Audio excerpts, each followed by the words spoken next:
ఈరోజు భోజనం ఎలా చేయాలో మీకు చెప్తాను. భోజనం చేసేటప్పుడు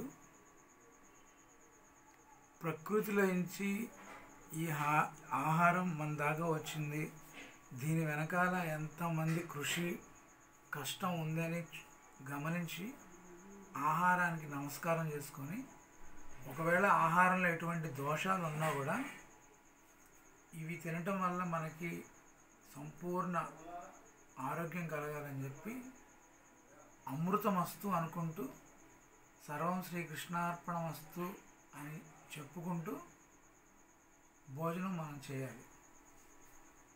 ఒక వ్యక్తి వేరే వాళ్ళ ఇంటికి వెళ్ళి భోజనం చేసినప్పుడు ఆ వ్యక్తి భోజనం చేసే విధానాన్ని చూసి అతను ఎటువంటి వాడని చెప్పేస్తారు మహాత్ములు, గొప్పవాళ్ళు. అయితే మనం భోజనం చేసేటప్పుడు ఎప్పుడైనా అరటి ఆకులో తినాలి.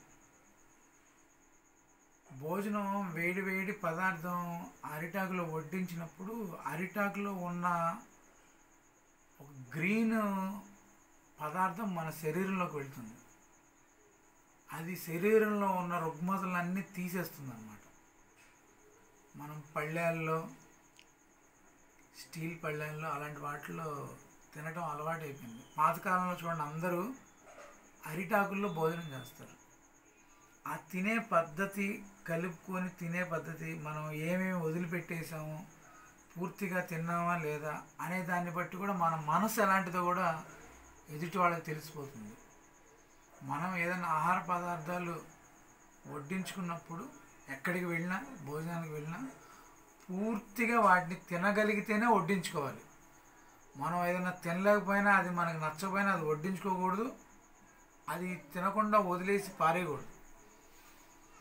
ఆహార పదార్థాలు వేటిని వ్యర్థం చేయకూడదు. ఆహార పదార్థాలని వ్యర్థం చేసేవాడు జీవితాన్ని సక్రమ మార్గంలో విభజించి జీవితాన్ని ముందుకు తీసుకెళ్ళలేడు. ఒకసారి ఏం జరిగిందంటే, రతన్ టాటా గారు వేరే విదేశ ప్రయాణానికి వెళ్ళి అతని సంబంధించిన వ్యక్తులందరినీ తీసుకొని వెళ్ళాడు. తీసుకొని వెళ్ళిన తర్వాత అక్కడ వాళ్ళకి ఏం కావాలో అన్ని ఫుడ్ ఆర్డర్ చెప్పుకొని తిని చాలా ఫుడ్ వేస్ట్ అయిపోయింది. రతన్ టాటా గారికి చాలా కోపం వచ్చింది. ఫుడ్ ఇంత వేస్ట్ అయిపోయింది, ఇలా మీకు ఏది కావాలంటే తినచ్చు, కానీ ఇలా ఫుడ్ వేస్ట్ చేయటం వల్ల అది వేరే వాళ్ళకి ఉపయోగపడకుండా పోతుంది, అన్నెసరీ ఎక్స్పెండిచర్ అవుతుంది, డబ్బు వేస్ట్గా అయిపోతుందని చెప్పి ఆ వేస్ట్ చేసిన వాళ్ళందరికీ ఫైన్ వేసాడు. సో ఏదో నార్మల్ సాదా సీదా వాళ్ళు కాదు, పెద్ద పెద్ద గొప్ప వాళ్ళు కూడా ఇవన్నీ ఫాలో అవుతారు. మనం భోజనం చేసేటప్పుడు పూర్తిగా దానిలో ఉన్న దోషాలన్నీ తొలగిపోవాలి, మనకి మంచి జరగాలి. మనకి తెలిసి తెలియకుండా ఏమైనా దాంట్లో తప్పు ఉన్నా కూడా మనం సర్వం శ్రీకృష్ణార్పణమస్తు అని తినటం వల్ల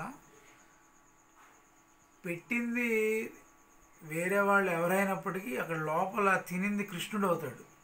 ఇంకా మొత్తం కృష్ణుడే చూసుకుంటాడు. మనకంతా మంచే జరిగింది. హరే కృష్ణ.